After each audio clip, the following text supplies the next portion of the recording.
Bonjour à tous, bienvenue à ce webinaire organisé par l'URSSAF Île-de-France. Je me présente, je suis Jean-Claude Chasseloup, je suis chargé de la relation cotisant et avec ce webinaire, nous vous accompagnons dans vos nouvelles démarches en tant qu'auto-entrepreneur. Lors de cet événement, nous aborderons les différents sujets suivants: les missions de l'URSSAF, les formalités de l'entreprise, les principes de base de l'auto-entrepreneur, l'ACRE, les déclarations des paiements, les cas de sortie du dispositif, la protection sociale en tant qu'auto-entrepreneur et nos différents services d'accompagnement. Vous pouvez poser vos questions dans la zone de chat pendant la présentation. Des modérateurs sont présents pour y répondre et un temps de réponse aux questions est prévu à l'issue de la présentation. N'hésitez pas à cliquer sur le pouce si une question vous intéresse plus particulièrement. Les questions les plus aimées seront traitées en priorité. Nous allons maintenant débuter la présentation et nous vous souhaitons un très bon webinaire.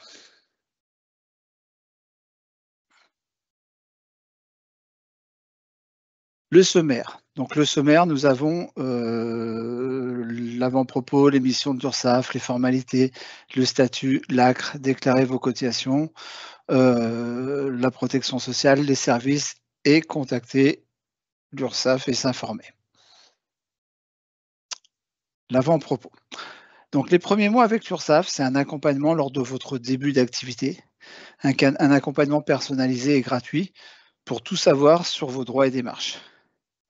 Une lettre d'information mensuelle personnalisée ainsi que des notifications aux principales étapes de votre parcours afin de prévenir toute difficulté dans la réalisation de vos démarches. Des webinaires thématiques et une offre de rendez-vous avec un conseiller dédié. Durée de ce parcours d'accompagnement, 9 mois si vous êtes auto-entrepreneur, 15 mois si vous êtes travailleur indépendant.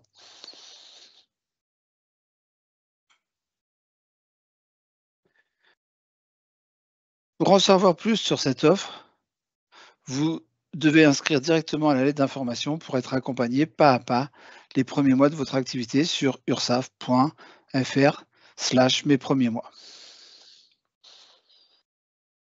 Les missions de l'URSSAF. Les missions de l'URSSAF, c'est assurer le financement de la protection sociale au quotidien, garantir les droits sociaux et l'équité, et accompagner les employeurs et entrepreneurs. Donc la protection, le financement, c'est tout ce qu'il y a au quotidien, hein, c'est la retraite, la maladie, tout ça. À quoi servent les cotisations sociales collectées par l'URSSAF?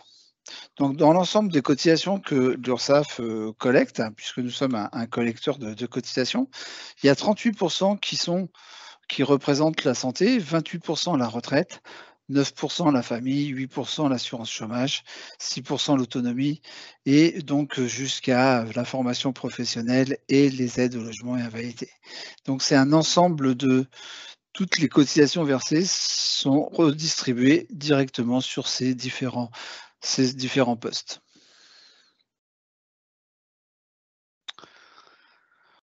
Les formalités d'entreprise.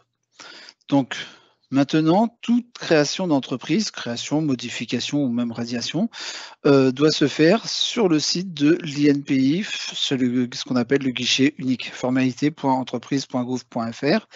Et donc, c'est le portail lié à votre démarche de création, de modification ou de radiation. Ces formalités, depuis le 1er janvier 2023, tous les créateurs et entrepreneurs, quelle que soit l'activité et la forme juridique de leur entreprise, doivent se déclarer via le guichet unique. Les conditions d'exercice de certaines activités sont soumises à des obligations supplémentaires, qualité professionnelle, assurance professionnelle obligatoire en fonction de l'activité exercée, responsabilité civile, assurance décennale. N'hésitez pas à vous renseigner sur la réglementation liée à votre activité sur le site servicepublic.fr.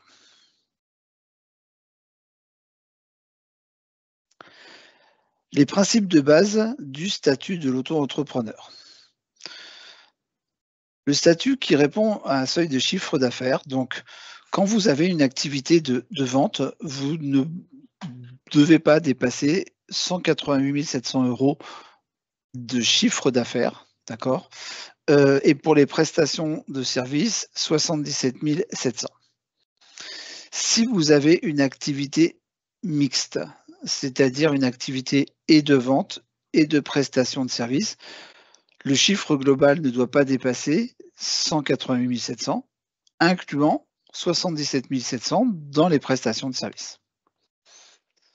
Donc le principe, il est entre guillemets simple, c'est par rapport à votre chiffre d'affaires. Vous avez une franchise de TVA, donc vous n'avez pas de facturation et pas de récupération de TVA, jusqu'à 101 000 € pour les ventes et 39 100 pour les prestations de services. Et vous ne déduisez aucune charge ni amortissement de matériel. Pour calculer ce chiffre maximal que vous avez chaque année, 188 700 ou 77 700, c'est sur une année entière. Quand vous commencez une activité en cours d'année, on fait ce qu'on appelle la proratisation de ce chiffre par rapport à votre date de début d'activité. Donc là, on vous a mis un exemple, une personne qui commence le 1er mars, d'accord? On va faire pour une prestation de service 77 700 multiplié par 306 divisé par 366, donc 306, c'est le nombre de jours restants jusqu'à la fin de l'année, ce qui représente un chiffre d'affaires à ne pas dépasser de 64 962.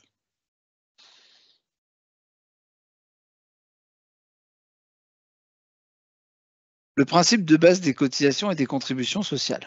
Le calcul et le paiement s'effectuent chaque mois ou chaque trimestre pour l'ensemble des charges sociales personnelles en appliquant un taux au chiffre d'affaires réalisé. Ce taux varie en fonction de votre secteur d'activité, si vous êtes dans la vente ou si vous êtes en prestation de service.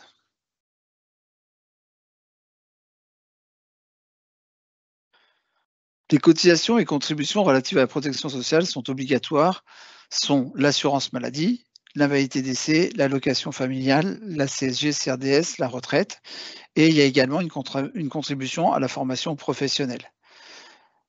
Pour en savoir plus, vous pouvez vous rendre sur aquaserveslescotisations.ursaf.fr, mais quoi qu'il en soit, je le répète, la base, c'est une déclaration de vos chiffres d'affaires sur lequel un taux est appliqué et ce taux reprend toutes ces cotisations obligatoires.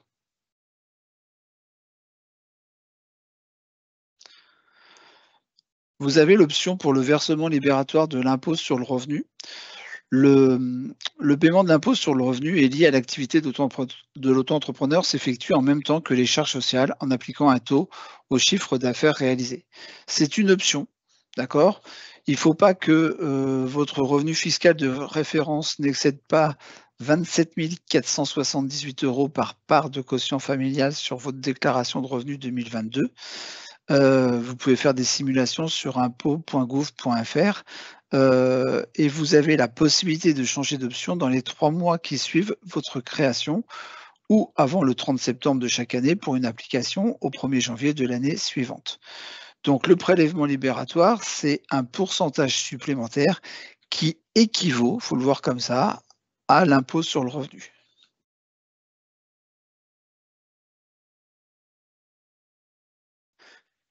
La cotisation foncière des entreprises. Le paiement de la cotisation foncière des entreprises, ce qu'on appelle la CFE, s'effectue à partir de la 2e année d'activité.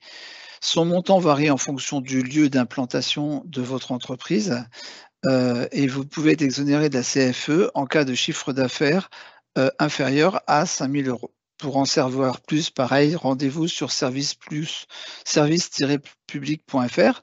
La CFE, elle est, réclamée par les impôts.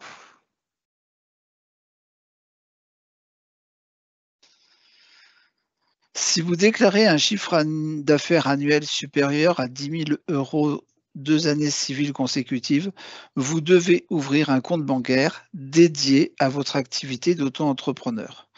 On a même tendance à vous conseiller dès le départ, même si vous n'avez pas la première année ou même si vous n'avez pas les 10 000 € d'avoir un compte lié à votre activité, justement pour que ce soit bien, clair, entre votre activité professionnelle et votre compte personnel. C'est pas un compte, professionnel, hein, c'est un compte, dédié à votre activité.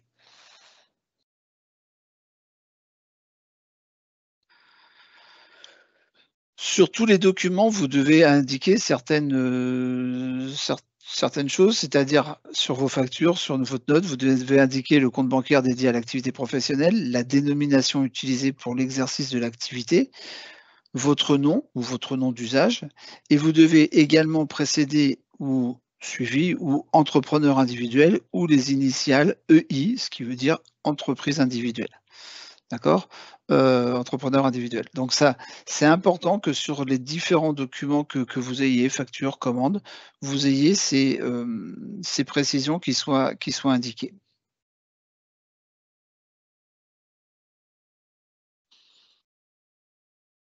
Si vous avez des clients particuliers, vous devez relever d'un dispositif de médiation et permettre à vos clients d'y avoir accès gratuitement.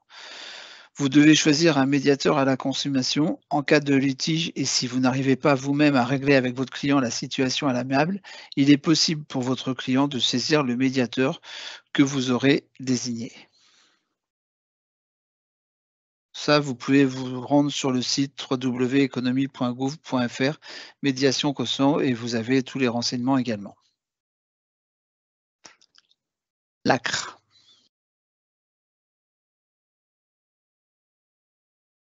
L'aide à la création ou la reprise d'entreprise, c'est quoi? C'est un dispositif d'exonération des cotisations sociales qui permet de bénéficier, sous certaines conditions, d'un taux de cotisation minoré jusqu'à la fin du troisième trimestre civil qui suit votre date de début d'activité. D'accord? Exemple, une création le 15 janvier, l'exonération se fera jusqu'au 31 décembre. Si vous créez votre activité le 2 avril, l'exonération se fera jusqu'au 31 mars 2025, puisque c'est les 3 trimestres civils qui suivent votre date de début d'activité.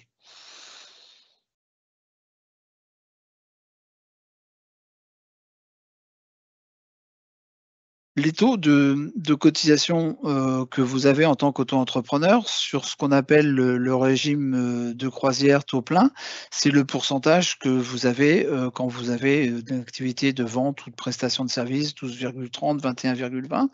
Et quand vous bénéficiez de l'ACRE, donc sur les 3 trimestres civils qui suivent votre date de début d'activité, ben, à la place de 12,30 pour la vente, c'est 6,20. Pour la prestation de service, c'est 10,60. Donc ça fait, quasiment 50 de moins sur les 3 premiers trimestres qui suivent votre date de début d'activité. Donc, pensez-y, éventuellement si vous pouvez bénéficier de l'ACRE, je vais vous donner par la suite les conditions pour, bénéficier de l'ACRE. Pour bénéficier de l'ACRE, vous devez répondre à l'une des situations suivantes: soit être demandeur d'emploi indemnisé, soit demandeur d'emploi non indemnisé inscrit 6 mois à France Travail, bénéficiaire du RSA, jeune de 18 à 25 ans, jeune de moins de 30 ans. Enfin, il y a plusieurs conditions. Il suffit de remplir une seule de ces conditions pour bénéficier de l'ACRE. D'accord? Donc si vous remplissez une de ces conditions, ben, allez-y, n'hésitez pas, hein. Comment en bénéficier? Vous devez déposer une demande auprès de votre URSSAF, accompagnée des pièces justificatives nécessaires, à l'étude de votre dossier. Pour cela, vous allez directement aller sur auto-entrepreneur.ursaf.fr au moment de votre création d'entreprise et vous allez aller dans la rubrique «Demander l'ACRE». Même si nous, votre création, on la recevra plus tard, on va rattacher votre demande à votre inscription. Il peut y avoir des refus de bénéficier de l'ACRE. Si vous avez déjà bénéficié de cette aide dans les 3 années qui précèdent, à compter de la cessation du bénéfice de l'ACRE, c'est-à-dire que si vous avez déjà bénéficié de l'ACRE, bah, ça va être, compliqué de le refaire, ou si vous êtes en situation de reprise d'une activité identique suite à une radiation.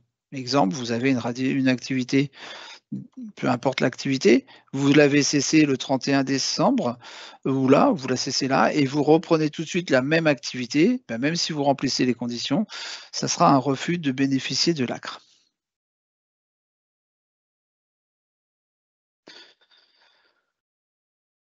Seul mais bien accompagné, c'est nos petits podcasts, hein. Donc, vous avez un épisode sur l'ACRE Sacco sur les podcasts pour tout savoir sur cette aide aux créateurs et repreneurs, d'entreprises.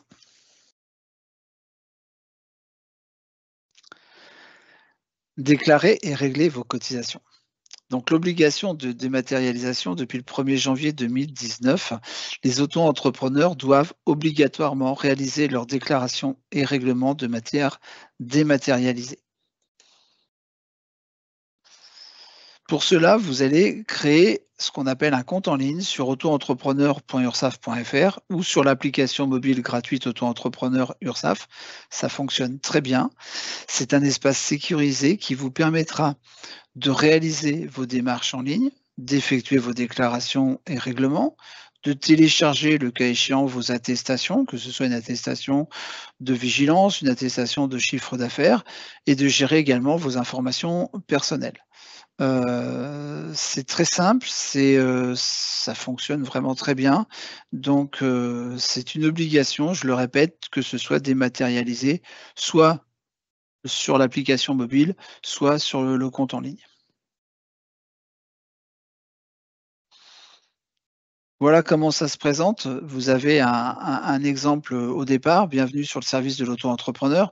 Donc j'ai déjà un compte ou je n'ai pas encore de compte, donc là, dans ces cas-là, il va falloir le créer et une fois que vous l'aurez donc créé, vous allez vous retrouver sur l'appli, par exemple, mobile avec, le bienvenue, les échéances que vous pourriez avoir, les déclarations de chiffre d'affaires, donc payer vos cotisations, vous déclarez votre chiffre d'affaires. Le système va calculer automatiquement vos cotisations avec la possibilité de les payer directement en ligne et également comme je l'ai dit préalablement, de télécharger une attestation de contribution à la formation professionnelle, une attestation de vigilance ou une attestation de chiffre d'affaires de telle manière à ce que, vous puissiez, directement via votre application mobile, la télécharger et la renvoyer si besoin est à un donneur d'ordre, un client ou une administration si besoin est.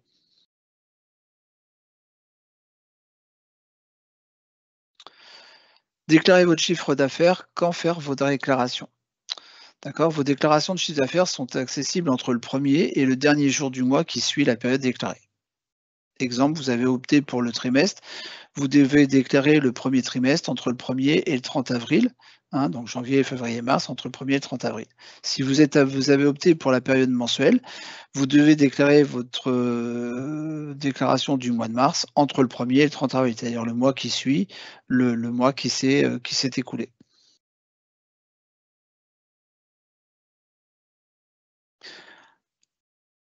Attention à ne pas déclarer le cumul de vos chiffres d'affaires dans les déclarations attendues. Un trimestre, c'est un mois écoulé, donc une télédéclaration. D'accord? On ne prend pas, l'ensemble des mois et on les met sur un seul mois, c'est pas comme ça. C'est vraiment par mois ou par trimestre, suivant le choix que vous avez fait. Chaque trimestre, ou chaque mois, vous devez faire une déclaration et même si vous n'avez pas de chiffre d'affaires sur cette période-là, vous devez faire une déclaration à zéro. Donc, comment ça se présente sur la déclaration de chiffre d'affaires? Voilà, ça vous avez un exemple de présentation, ma déclaration a été effectuée avant telle date. Vous avez le chiffre d'affaires qui est indiqué, suivant si c'est de la prestation de service, de la vente ou du commerce, vous marquez simplement votre chiffre d'affaires, vous cliquez sur suivant et ça va vous calculer le montant des cotisations. D'accord? Sur votre compte en ligne, vous risquez pas de rater une échéance. Vous avez un calendrier personnalisé qui indique vos dates et pour cela, vous avez juste à déclarer payer et si jamais vous avez dépassé la date, limite, il y a marqué, échéance à régulariser. Donc vous cliquez dessus et vous y avez accès de la même façon. Je le répète, hein, je l'ai déjà dit, c'est quelque chose qui est vraiment, simple, et énormément de personnes l'utilisent sur l'application mobile, sur le téléphone. C'est vraiment très, très, très, très simple. Donc ce qu'il faut surtout retenir, c'est que vous devez déclarer votre chiffre d'affaires brut, donc sans aucune déduction, encaissé durant le trimestre ou le mois considéré, d'accord? On ne s'occupe pas des centimes. La déclaration de votre chiffre d'affaires est obligatoire, même si celui-ci est nul, ce que je vous ai dit précédemment. Donc, s'il n'y a pas eu de chiffre d'affaires, vous devez indiquer zéro dans la colonne chiffre d'affaires. D'accord? Et en absence de déclaration, l'attestation de vigilance ne pourra pas être délivrée. Donc c'est important de faire vos déclarations, chaque mois ou chaque trimestre, même si, je le répète, il n'y a pas eu de déclaration enfin pas de chiffre d'affaires de réaliser lors, d'une période.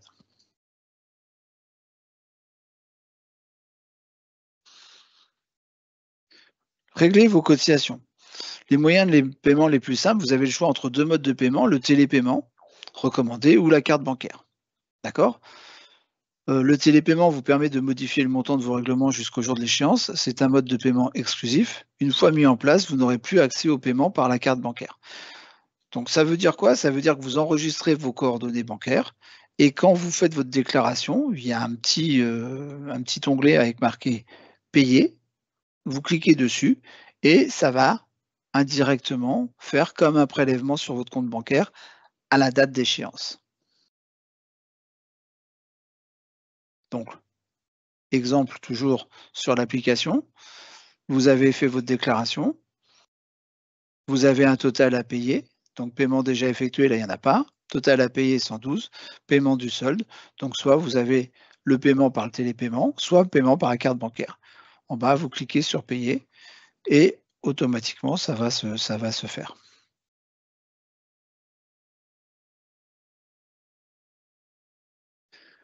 Déclarer et régler vos cotisations. Donc c'est pareil, vous avez sur Seul mais bien accompagné, toujours, hein, nos petits podcasts que l'on a mis en place, hein. Vous allez retrouver ces différents épisodes, Seul mais bien accompagné, disponibles sur les différentes plateformes, pardon, Deezer, Spotify, et vous avez également une vidéo qui est disponible sur la chaîne YouTube, @URSSAF Île-de-France, qui vous explique tout ce que je viens de vous dire.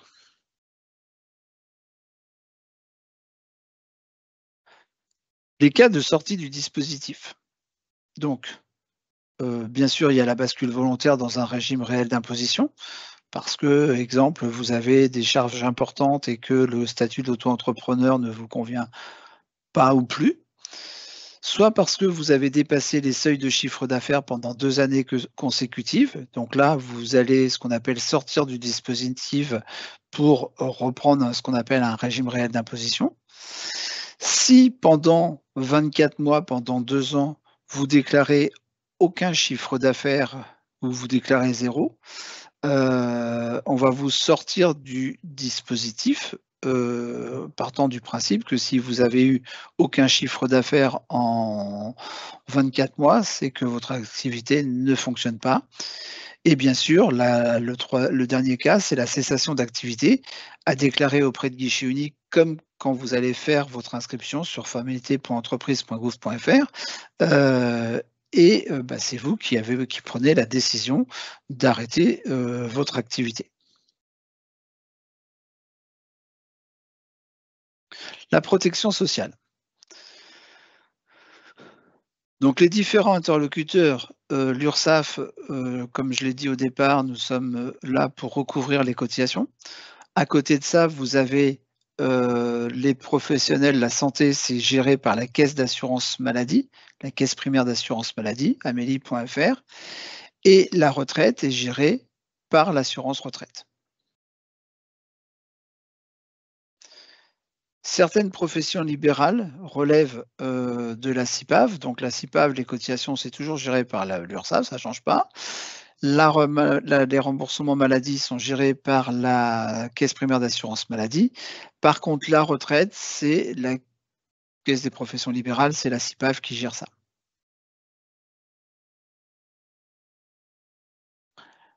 Nos différents services. Vous accompagnez en cas de difficulté. Si vous rencontrez des difficultés pour régler vos cotisations,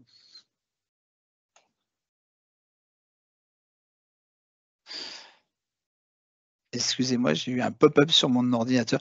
Si vous réglez des difficultés pour régler vos cotisations en raison d'un problème de trésorerie, vous pouvez demander un délai de paiement. Cette démarche s'effectue directement sur votre compte en ligne à partir de autoentrepreneur.ursaf.fr. Vous ne pourrez avoir un délai de paiement que quand vous aurez fait votre déclaration de chiffre d'affaires. D'accord? Si vous ne faites pas votre déclaration de chiffre d'affaires, on ne peut pas calculer vos cotisations, donc on ne peut pas mettre un délai de paiement en place.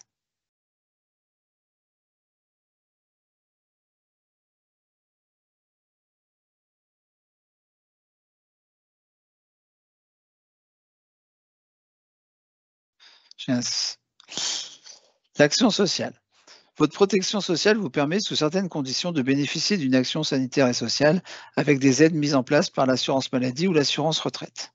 D'accord? Dans certains cas, l'assurance maladie peut vous permettre d'avoir accès à des aides en ce qui concerne l'accès aux soins, les pertes de salaire à la suite d'une maladie, d'un accident, la facilitation du maintien dans l'emploi, le reclassement. L'assurance retraite peut vous accompagner au moment du départ à la retraite si vous êtes retraité ou en situation de rupture. Au niveau de l'URSSAF, nous avons, le Conseil de la protection sociale des travailleurs indépendants qui peut vous aider par des aides financières pour répondre à des besoins spécifiques, que ce soit par exemple à la conjoncture économique, aux aléas de la vie privée ou le départ en retraite. Donc il y a 3 aides. Il y a une aide qui s'appelle l'aide aux cotisants en difficulté. Il y en a une aide qui s'appelle, aide exceptionnelle, par exemple lors des inondations, ou, une catastrophe, et on a une aide pour les gens qui sont au départ en retraite, pour que leur dossier soit entre guillemets «à jour». Donc c'est des choses que vous retrouvez sur le site, de, pour faire votre demande directement sur les travailleurs indépendants. Pour vous guider dans vos démarches, seul mais bien accompagné, je vous l'ai déjà précisé, ce sont des podcasts au service des travailleurs indépendants. Comment faire ma déclaration? À quoi sert l'ACRE? J'ai reçu un courrier de radiation. Vous avez, énormément de réponses à ces questions-là sur ces podcasts, hein. Vous nous les retrouvez sur les différentes plateformes, que j'ai citées tout à l'heure, que vous retrouverez, sur le lien. Vous avez la chaîne YouTube URSSAF Île-de-France, avec des conseils pratiques concernant vos droits et obligations, un accompagnement pas à pas pour vos démarches en ligne.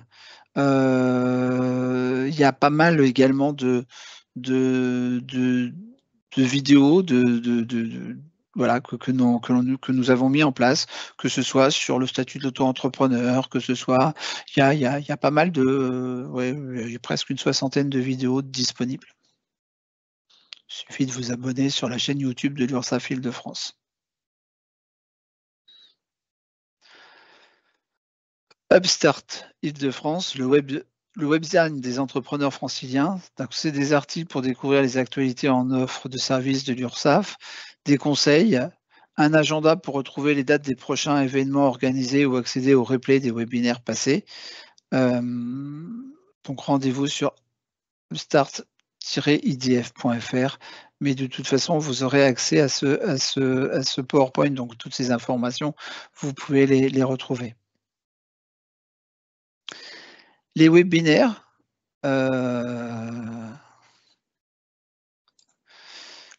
thématiques et pédagogiques pour sécuriser l'accompagnement des démarches sociales de chaque catégorie d'usagers. Donc, comme on le fait, ce jour, hein, c'est un webinaire. On organise, plusieurs sur différents thèmes. Donc il y a pas mal de webinaires qui sont proposés. Il y a les replays qui sont proposés également, et vous en retrouvez sur, île-de-france.ursaf.fr. Contacter l'URSSAF et s'informer. Donc, nous contacter, vous pouvez prendre rendez-vous sur contact.ursaf.fr. On a 3 différents, rendez-vous. Nous avons les rendez-vous par téléphone ou par webcam, d'accord? Vous allez sur le site, vous choisissez votre choix de rendez-vous téléphonique ou en visio. Ça vous évite de vous déplacer et sur des plages horaires étendues. Le téléphone, les premiers rendez-vous sont à partir de 7h30 ou en présentiel dans l'un de nos 9 centres d'accueil. Donc vous les avez qui sont indiqués, là. Ils sont un petit peu éparpillés sur toute l'Île-de-France. Uniquement, on est bien d'accord, hein, de vous déplacer en centre d'accueil uniquement sur rendez-vous. Sinon, vous ne serez pas reçu et vous allez vous déplacer pour rien. Donc, accédez directement sur contactursaf.fr et choisissez votre mode de rendez-vous, le cas échéant.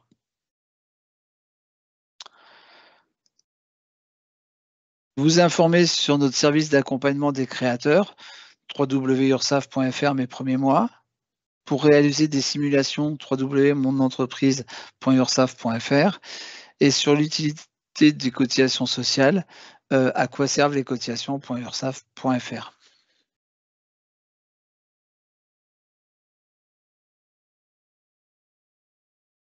Toujours plus d'informations, donc vous l'avez compris, vous nous retrouverez sur différentes, sur la chaîne YouTube, sur le podcast, sur Eurostart Île-de-France, sur la page LinkedIn de l'URSSAF Île-de-France et sur le compte @URSSAF Île-de-France. Donc l'information, normalement, vous pouvez la voir et on se tient à votre disposition si vous ne la trouvez pas.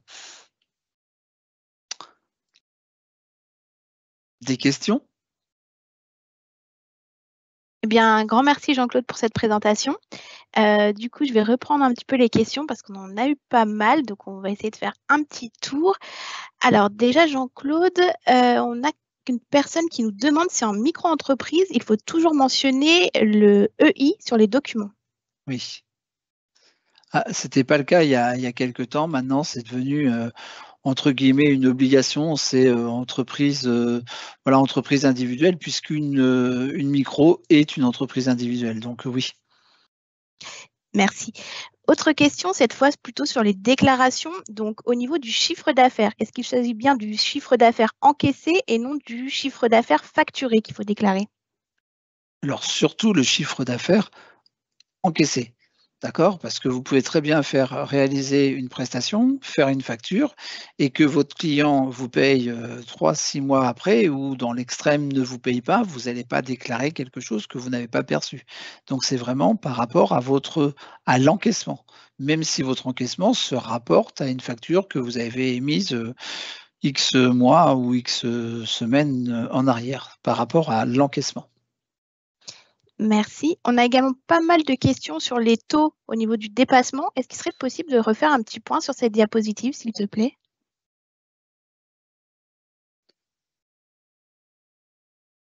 Je reviens en arrière. Je suis désolé, je ne peux pas faire autrement que de passer toutes les diapos, hein. Sur le dépassement, c'est ça? C'est ça, sur le dépassement des seuils. Donc voilà, les seuils, ils sont là. Donc les seuils pour l'activité de vente, c'est 188 700, 77 700 pour les prestations de services. Ça, c'est ce que, on va dire, c'est la tolérance, on va appeler ça comme ça, que vous ne devez pas dépasser et si jamais vous dépassez ces montants-là pendant 2 années consécutives, c'est, ce qu'on appelle la sortie du dispositif parce que vous avez dépassé votre plafond. Je prends un exemple, une personne qui fait de la prestation de service, elle va nous déclarer la première année 82 000 de chiffre d'affaires, l'année suivante 85 000, ben, elle ne doit pas dépasser dans le cadre de l'auto-entreprise 77 700, donc elle sortira du dispositif l'année suivante. Merci. On a encore également des questions sur les déclarations de chiffre d'affaires, notamment est-ce qu'il faut prendre la date de la facture ou bien la date du règlement de la facture pour déclarer son chiffre d'affaires? Pour déclarer le chiffre d'affaires, c'est la déclaration par rapport à l'encaissement. Je prends un exemple. Aujourd'hui, nous sommes le 26 avril. Vous émettez une facture le 26 avril et votre client vous paye au mois de septembre. Eh bien, vous ferez votre déclaration sur le mois de septembre. Merci. Alors, on a également quelques questions au niveau de l'ACRE. Notamment, peut-on ajouter une autre activité différente, mais toujours de service sur la même auto-entreprise? Et si oui, est-ce que du coup, il sera possible de bénéficier de l'ACRE pour cette seconde activité? Donc, ce serait une personne qui serait déjà en activité. C'est ça, tout à fait, qui rajouterait une seconde activité. Et du coup, elle voudrait savoir si elle peut bénéficier de l'ACRE aussi pour sa seconde activité. La réponse est non, puisqu'elle est déjà connue. Elle va faire ce qu'on appelle éventuellement une adjonction d'activité, c'est-à-dire qu'elle a une activité aujourd'hui et puis elle va faire en plus de cette activité, une autre activité, mais ça ne va rien changer dans son statut. Elle va rester avec sa première inscription, donc elle ne pourra pas bénéficier de l'ACRE. Merci. Du coup, on va rester sur l'ACRE. Est-ce qu'il est possible de faire une demande après 3 mois d'activité pour l'ACRE? La demande, elle doit être faite au moment de la création et dans les maximum 45 jours qui suivent la création. Maxi. D'accord? Donc le plus simple, quand vous faites votre création, si vous remplissez les conditions pour bénéficier de l'ACRE, excusez-moi mon expression, vous ne cassez pas la tête, vous le faites directement en même temps que votre création. Au moins, vous l'aurez faite, et même si la création, vous la faites, nous on l'a un peu plus tard, on va rattacher votre demande d'ACRE, plutôt que malheureusement, je dirais, ne pas y penser, que les 45 jours, vous êtes dans votre activité, ça passe vite, et au bout de 6 mois, vous dites, ah bah tiens, je vais faire l'ACRE, et là on va vous dire, bah voilà, c'est un refus parce que vous êtes hors délai. Merci. Justement, on va rester un peu sur le thème des délais. Si jamais le chiffre d'affaires n'a pas été déclaré dans le délai imparti, et si par exemple il est à 0, comment est-ce que le cotisant du coup peut déclarer son chiffre d'affaires? Sur l'application, enfin ou sur le site ou sur l'application, il y aura une période où il y aura marqué période à régulariser. En cliquant là-dessus, il va retomber sur sa déclaration qu'il aurait dû faire et donc pouvoir enregistrer son chiffre d'affaires, donc même à 0. Merci. Alors, je précise, hein, pour des personnes qui créent votre activité récemment. Si c'est une personne qui est auto-entrepreneur depuis X années et on s'aperçoit qu'il manque une déclaration je dis n'importe quoi, en 2018, ça va être compliqué de le faire sur l'application, oui. Là, il faudra rééditer le courrier, mais voilà. Merci. Alors, il y a également des questions, du coup, toujours sur les déclarations. Si, par exemple, l'auto-entrepreneur n'est pas payé en une seule fois, le client paye en plusieurs fois, comment est-ce qu'on peut faire pour déclarer? Pas de la même façon que ce que j'ai dit par rapport à l'encaissement. Donc, s'il a une facture de 1 000 €, hein, pour le faire de tête, le client lui verse 500 € au mois d'avril et 500 € au mois d'août, et ben, dans sa déclaration de chiffre d'affaires, il va mettre 500 € en avril et puis 500 € au mois d'août. Globalement, il aura perçu les 1 000 €, mais c'est vraiment par rapport à son encaissement. Merci. Et est-ce qu'on pourrait refaire un petit point sur les différences entre auto-entrepreneur et travailleur indépendant? Oui, l'auto-entrepreneur, alors les 2, hein, un auto-entrepreneur, c'est un travailleur indépendant, c'est un travailleur non salarié, c'est une entreprise, individuelle. La différence, c'est que le statut de l'auto-entrepreneur, c'est un statut qui est entre guillemets «simplifié» ou comme on l'a vu, hein, comme je l'ai présenté, où vous avez, l'obligation de faire vos déclarations de chiffre d'affaires et sur ce chiffre d'affaires, un taux est appliqué qui correspond à l'ensemble de vos cotisations sans aucune déduction possible. La personne qui est en entreprise individuelle, ce qu'on appelle au réel, d'accord? Chaque année, elle va faire ce qu'on appelle un bilan, elle va faire déclarer son chiffre d'affaires, déduire toutes ses charges liées à son activité et on va positiver, il y a plus de rentrées d'argent que de charges, donc elle va dégager un bénéfice et ses cotisations sociales seront calculées sur ce bénéfice, d'accord? Avec un taux qui est, nettement supérieur à ceux qu'on a vus tout à l'heure, donc environ 46 au lieu de 21 pour de la prestation de service. Mais la grosse différence, enfin la différence, c'est que cette personne-là aura déduit toutes ses charges, chose que dans le statut de l'auto-entrepreneur, vous ne pouvez pas faire. Merci. Du coup, est-ce qu'il serait également possible de refaire un petit point sur les 90 premiers jours pendant lesquels les auto-entrepreneurs ont, en fait, pour faire leur première déclaration? Comment ça se passe et qu'est-ce que cela implique? Donc quand vous allez créer votre entreprise, vous allez créer à une date et vous allez marquer le point de départ de votre activité. On va prendre un exemple, on est le 26 avril, on va dire que vous commencez le 2 mai, c'est un exemple, d'accord? Bah, effectivement, entre le 2 mai et le moment où vous allez faire vos déclarations, comme vous venez de commencer d'exercer, il faut que toute votre création soit faite. On va vous demander, votre déclaration de chiffre d'affaires, que ce soit, mensuelle ou trimestrielle, avec un décalage par rapport à la réalité. Si par exemple vous avez choisi, heu, des déclarations mensuelles, normalement le mois de mai, vous devriez le déclarer au mois de juin. Bah, là, ce qui va se passer, c'est que le mois de mai, vous allez le faire, mai, juin, juillet, vous allez le faire au mois d'août. Mais c'est parce que c'est le début d'activité où il y a ce battement, que ce soit trimestre ou mensuel. Après ça suit, quoi. Merci. Et est-ce qu'on pourrait refaire également un petit point sur le versement libératoire? Comment peut-on en bénéficier et comment ça se passe en fait au niveau des cotisations? Quels sont les taux? Alors, le prélèvement libératoire, c'est un pourcentage supplémentaire, d'accord? Qui équivaut, hein, faut le voir, comme ça, à l'impôt sur le revenu, d'accord? Si aujourd'hui vous êtes non imposable, c'est peut-être pas forcément, une bonne chose d'opter pour le prélèvement libératoire. Quoi qu'il en soit, de toute façon, personne n'est capable de vous dire si, c'est intéressant, pas intéressant. Il y a déjà une inconnue, c'est quel sera votre chiffre d'affaires. D'accord? Donc, l'option du prélèvement libératoire, elle se fait au départ. Ça peut être, changé par la suite. Je vais essayer de retrouver la diapo. Ce sera mieux.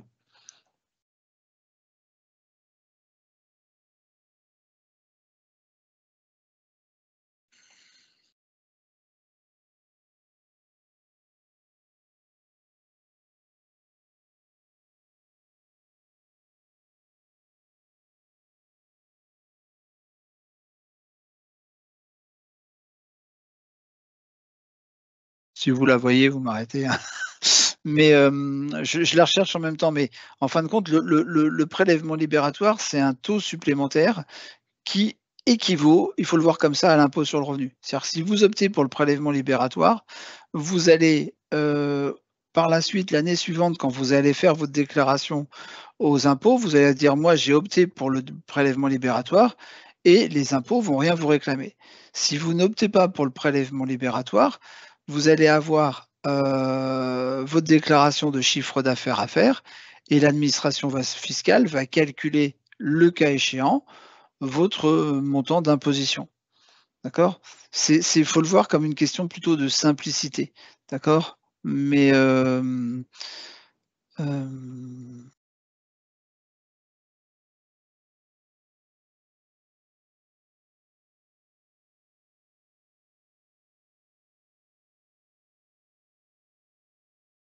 Je suis désolé, ça fait 2 fois que je le passe.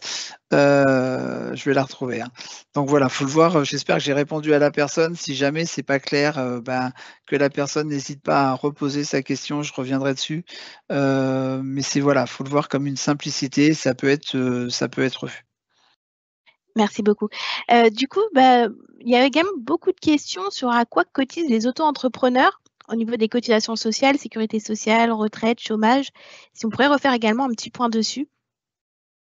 Oui, ils cotisent en fonction, de leur chiffre d'affaires, et ils cotisent pour leur protection sociale pour la maladie, donc pour les remboursements maladie, pour les indemnités journalières, pour la retraite, heu, pour la contribution à la formation professionnelle, mais ils ne cotisent pas pour le chômage. Si c'est ça la question, ils ne cotisent pas pour le chômage.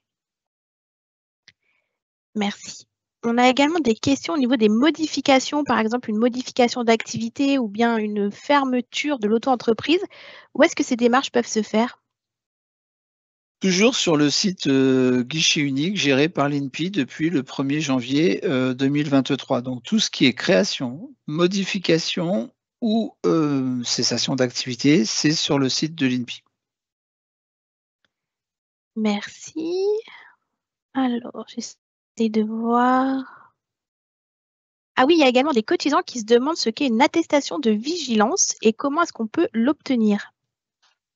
Une attestation de vigilance, c'est une attestation qui est de plus en plus demandée par ce qu'on appelle les donneurs d'ordre.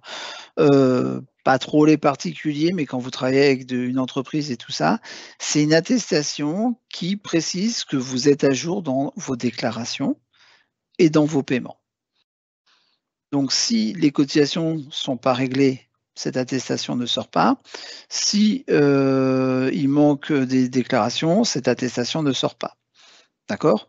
Donc elle est vraiment importante parce que de plus en plus de donneurs d'ordre demandent cette attestation et par expérience, parfois ils ne vous la demandent pas tout de suite, ils vous laissent commencer votre activité et puis au moment de vous régler, ils vous disent bah, tiens, il me faut l'attestation de vigilance. Ah, qu'est-ce que ça coûte?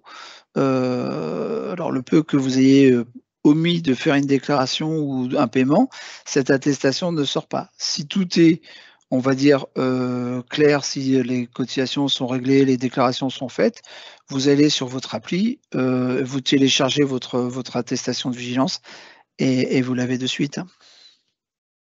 Merci beaucoup. Est-ce qu'on pourrait également refaire un petit point sur les cases en fait lors de la déclaration, notamment BNC, qu'est-ce que cela signifie? BIC, qu'est-ce que cela signifie également? Alors BIC, c'est bénéfice industriel et commercial et BNC, c'est bénéfice non commercial. D'accord? Généralement,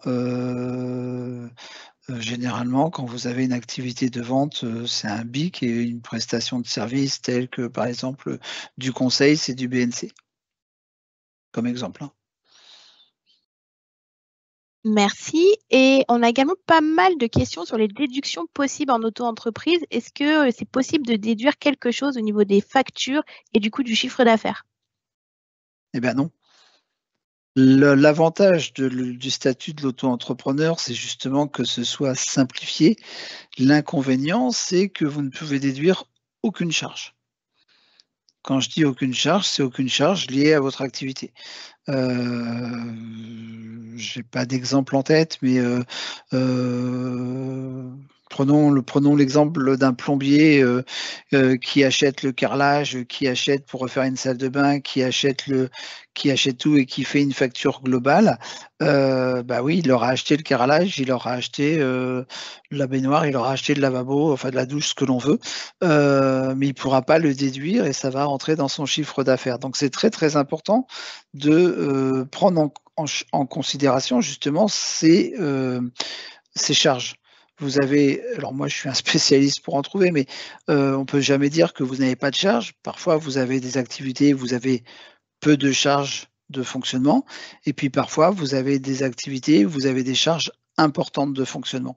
Et c'est la différence que j'expliquais tout à l'heure entre une entreprise individuelle au réel, les fameux 46%, et l'auto-entrepreneur avec son taux qui est ce qu'on appelle moindre, parce que la différence, c'est qu'il ne déduit pas ses charges.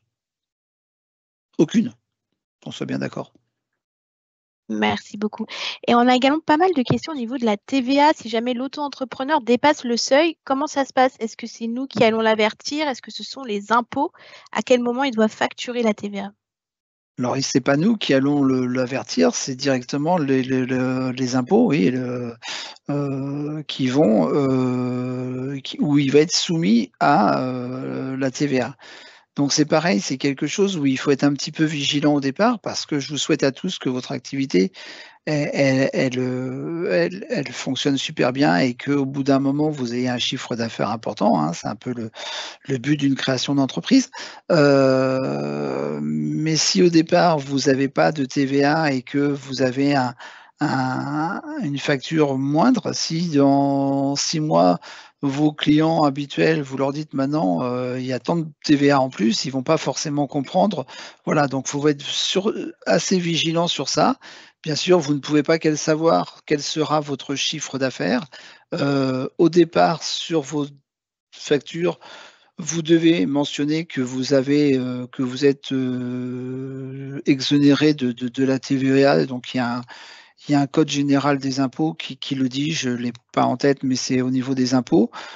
Si vous dépassez, c'est vous voir avec l'administration fiscale pour faire les déclarations de TVA. Merci. Autre question au niveau des factures. Est-ce que les auto-entrepreneurs doivent conserver leurs factures et peut-être faire en fait comme un cahier où ils conserveraient tout ça, où ils inscriraient tout ce qu'ils ont déclaré, payé? Bien sûr, l'auto-entrepreneur, il doit avoir un cahier, un tableur comme il veut, avec ce qu'on appelle les rentrées et les sorties d'argent, même s'il ne déduit pas, hein, je le répète, mais s'il a acheté quelque chose, en cas de contrôle de l'administration fiscale ou en cas de contrôle des impôts ou de l'URSSAF, qu'on soit à même de vérifier les concordances entre les revenus et les factures et éventuellement les achats qu'il a réalisés. Ouais.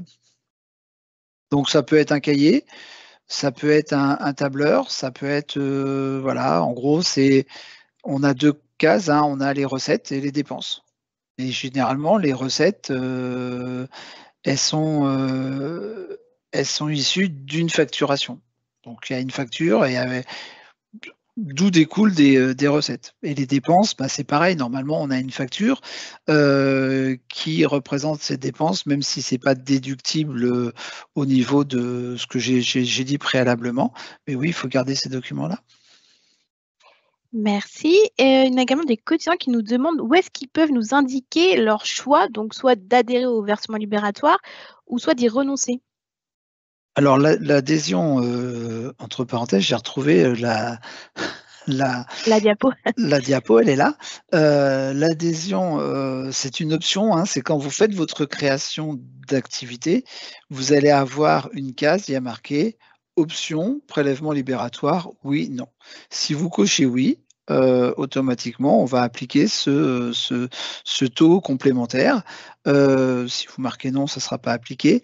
Et si vous avez coché oui et que vous avez changé d'avis, dans les 3 mois qui suivent la création de votre activité, il suffit de nous faire une demande sur votre compte en ligne de telle manière à dire je renonce au prélèvement libératoire. Si les 3 mois ont été dépassés, il faudra pas éventuellement, il faudra faire votre demande avant le 30 septembre pour que ce soit effectif au 1er janvier de l'année suivante. Donc c'est valable dans un sens comme dans un autre, hein, quand je dis enlever ou mettre, suivant ce que vous souhaitez. D'accord ? Et je le répète, puisque la diapo je l'ai repositionnée, il ne faut pas que votre revenu fiscal de référence n'excède pas 27 478 € par part de quotient familial sur le revenu précédent. Ça veut dire quoi? On va prendre l'exemple d'un couple qui est marié. Quand on dit 27 000 par nombre de parts. Quand vous êtes marié, ça fait 2 parts. Donc, ça fait 55 000, hein, je le fais de tête, 55 000 € sur votre avis d'imposition. C'est 27 000 € par part. Sinon, vous ne pouvez pas bénéficier du prélèvement libératoire. Merci. Du coup, autre question, un cotisant qui déclarait en fait à chaque fois à 0, est-ce qu'il pourrait quand même prétendre à l'attestation de vigilance? Oui? Oui, puisque la déclaration est faite, il n'y aura pas de paiement puisqu'il y aura 0. Vous pouvez, sur une activité, pendant 2 mois, 3 mois, un trimestre, je ne sais pas, avoir aucune rentrée d'argent. Ça ne veut pas dire que votre entreprise ne fonctionne pas. L'attestation de vigilance, quand elle est demandée par les donneurs d'ordre, c'est justement entre guillemets, un justificatif qui prouve, on va dire ça comme ça, que vous faites bien vos déclarations et vos paiements. Après, l'attestation de vigilance, il n'y a pas sur l'attestation de vigilance, il n'est pas indiqué le montant de vos revenus, il n'est pas indiqué le paiement. C'est juste comme quoi vous êtes à jour dans vos déclarations et dans vos paiements. Donc la réponse à la question, oui, si la personne a déclaré pendant 3-4 mois 0 et qu'elle a besoin d'une attestation de vigilance, cette dernière sortira, ouais.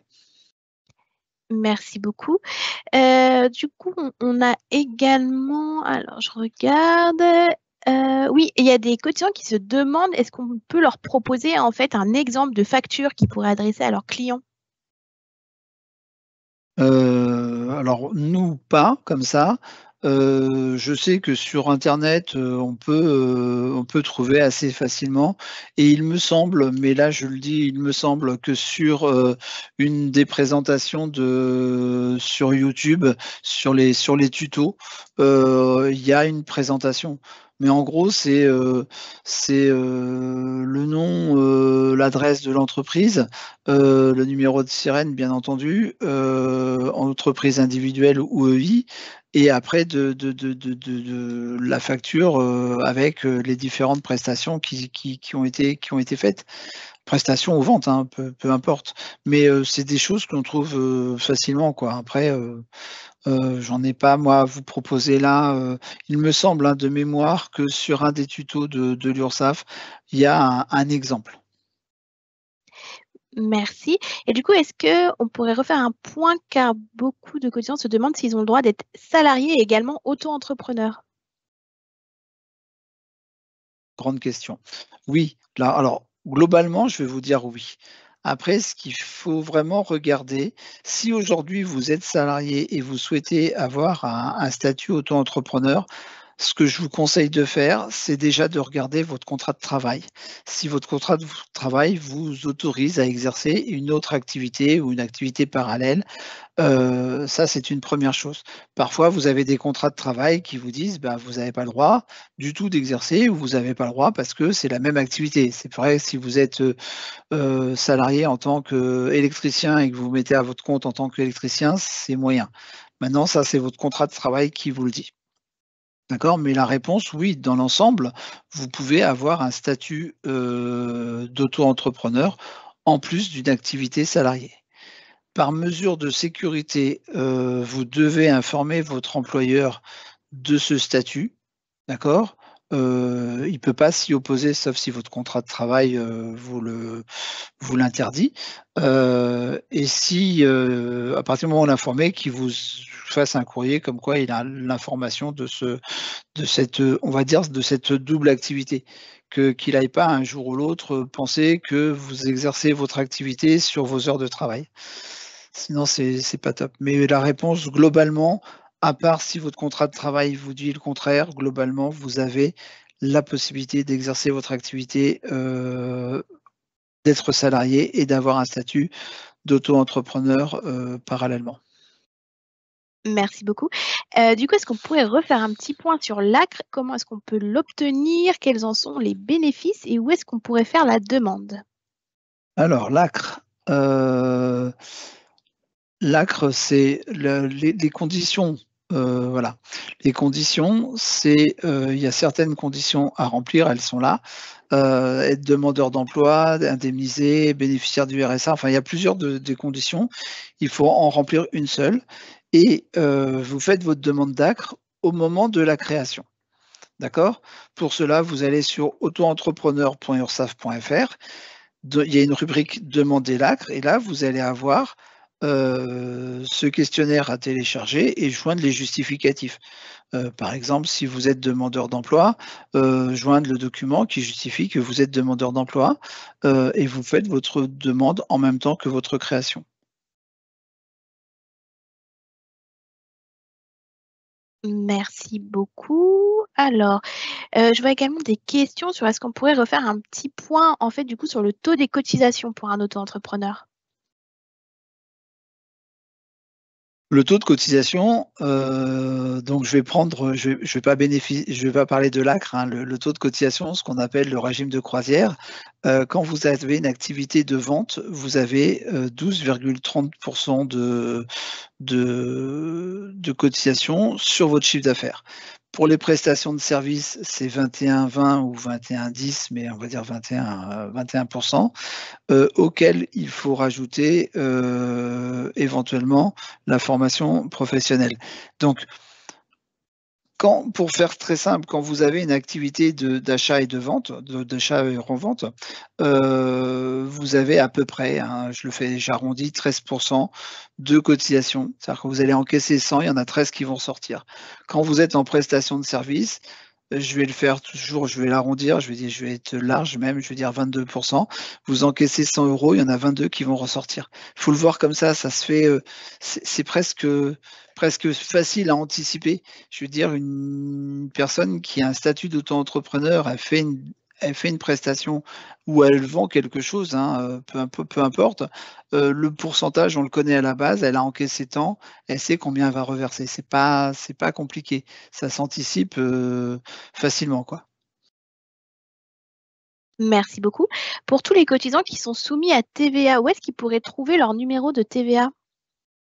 C'est le numéro de TVA intracommunautaire, c'est sur le site, c'est au niveau c'est les impôts. C'est les impôts, c'est les impôts des entreprises qui leur donnent le numéro de TVA de ce qu'on appelle le numéro de TVA intracommunautaire. Merci beaucoup. On a également une question sur comment obtenir un rendez-vous avec nous.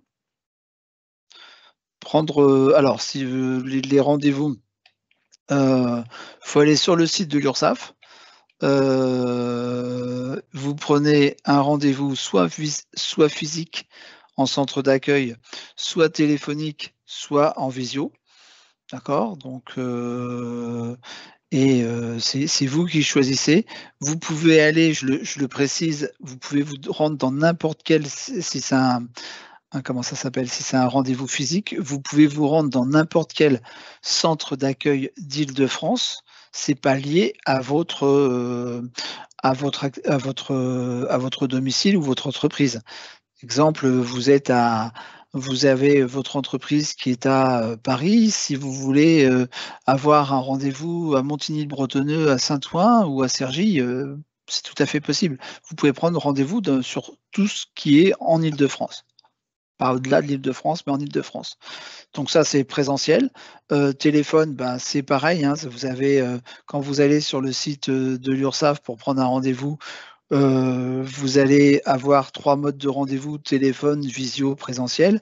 Si vous choisissez téléphone ou visio, vous allez avoir un calendrier avec les disponibilités, avec les jours et les horaires qui sont libres.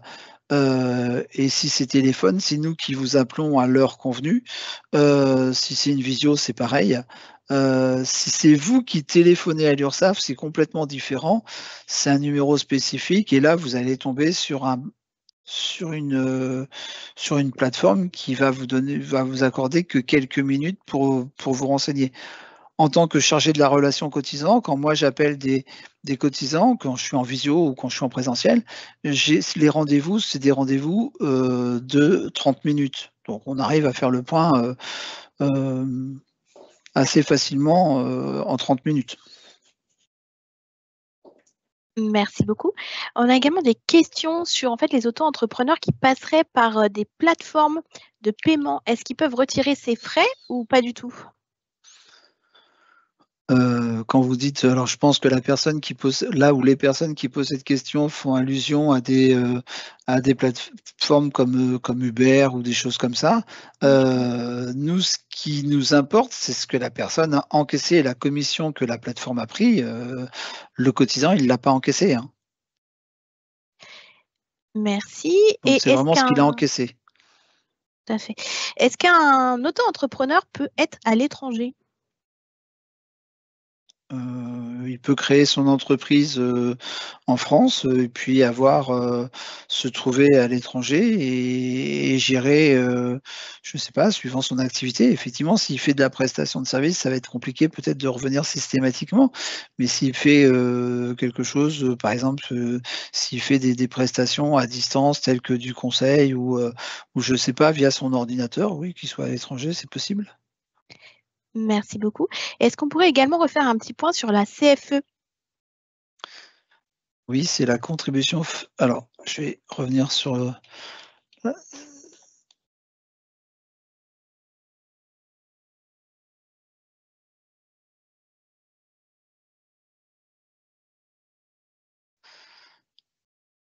c'est la contribution à la foncière des entreprises.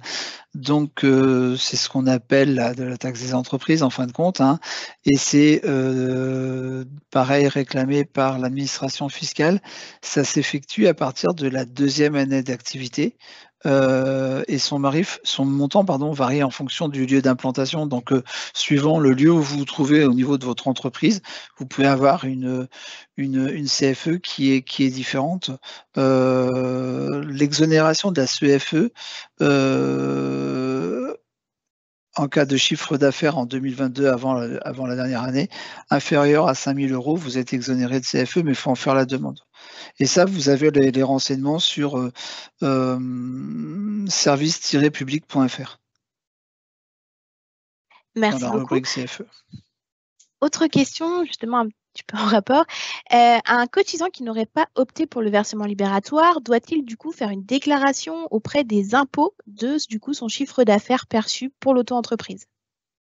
Alors oui, mais dans les 2 cas, il va faire une déclaration auprès de l'administration fiscale. C'est-à-dire que la personne, donc dans le cas présent, la personne qui n'a pas opté pour le prélèvement libératoire va faire sa déclaration de chiffre d'affaires au niveau des impôts et les impôts vont calculer un abattement en fonction si c'est de la vente, de la prestation de service, pour calculer sa base d'imposition.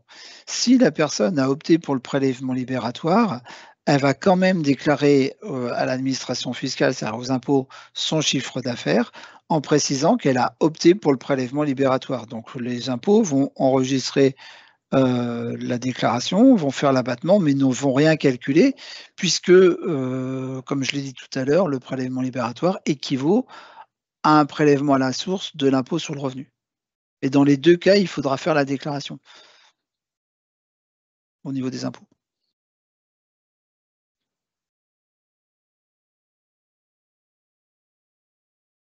Merci beaucoup. Je suis en train d'essayer de regarder un peu.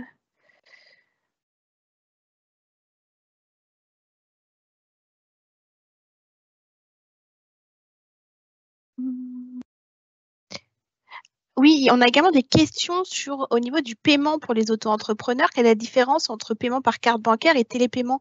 Comment fonctionne le télépaiement? Le télépaiement, en fin de compte, sur l'application, ou sur son compte en ligne, la personne va enregistrer ses coordonnées bancaires et quand elle va faire sa déclaration de chiffre d'affaires, elle va faire sa déclaration et elle va faire son paiement en même temps. Ça va faire faut le voir comme ça, comme un prélèvement sur son compte. Je précise que c'est un prélèvement qui se fait à la date d'échéance.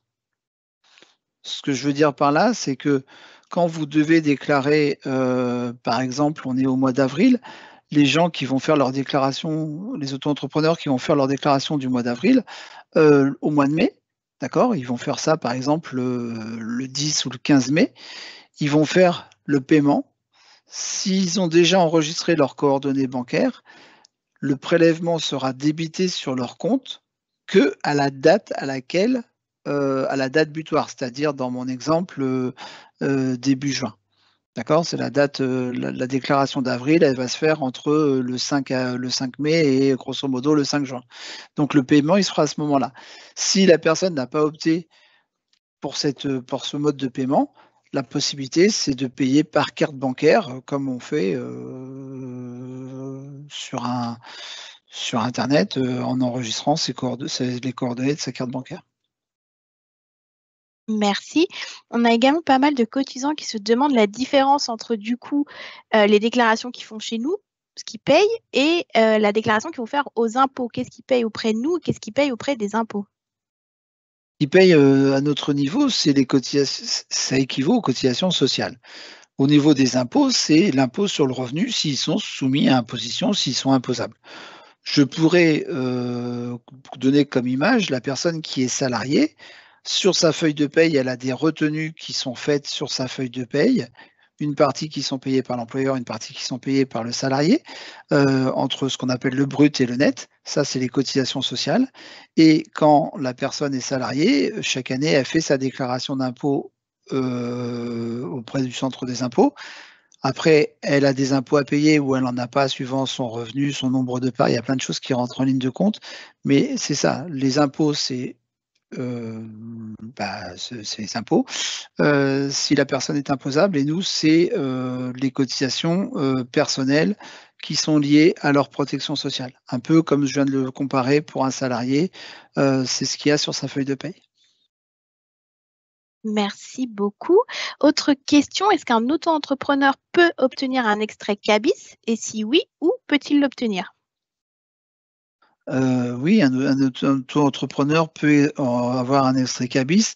Un extrait CABIS, c'est délivré par la chambre du commerce, donc généralement, c'est des auto-entreprises qui ont une activité de vente. Donc ils sont par obligation enregistrés à la chambre du commerce et c'est la chambre du commerce qui va leur, délivrer ce qu'on appelle l'extrait CABIS.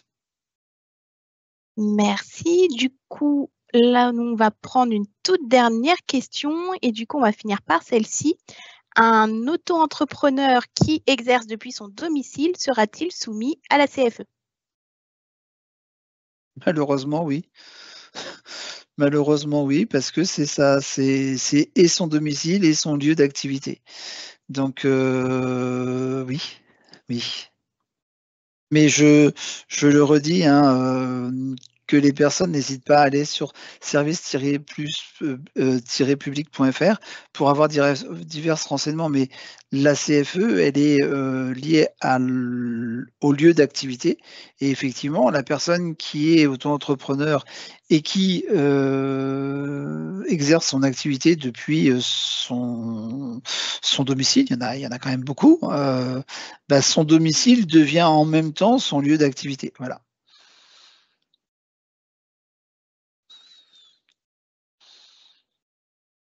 Du coup, c'était tout pour les questions. Je te laisse conclure.